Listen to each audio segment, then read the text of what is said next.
The Navy Air Museum in Pensacola, Florida is very nice, and the admission is free too. Our tax money at work.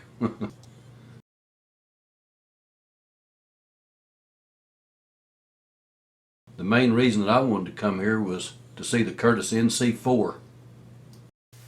The NC-4 is a huge Navy flying boat designed by Glenn Curtiss in 1919.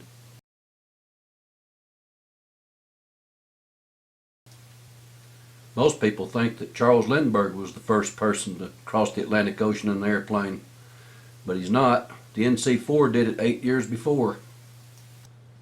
Lindbergh gets the credit because he was the first to do it solo, by himself. The NC-4 had 6 crew members on board. This old flying boat is a monster. It had 4 engines on it, 400 horse Liberty engines, 1,600 horsepower total. It cruised at 90 miles an hour. And if you'll notice in this picture up front, the cockpit is open. That's where the pilot sat, right up front in the open air. Well, that must have been a miserable flight.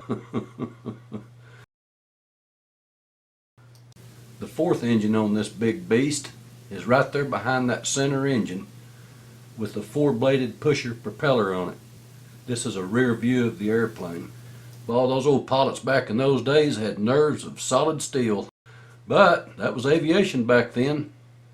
No guts, no glory.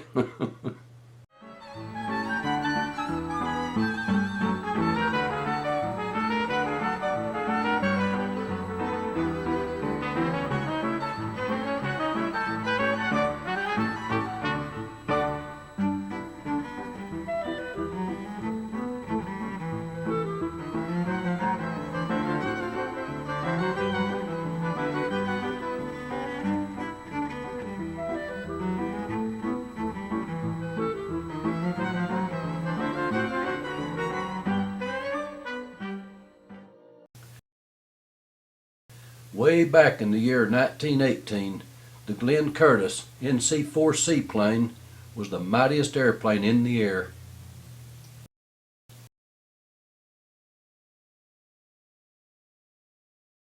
We really enjoyed the Naval Air Museum there in Pensacola, Florida.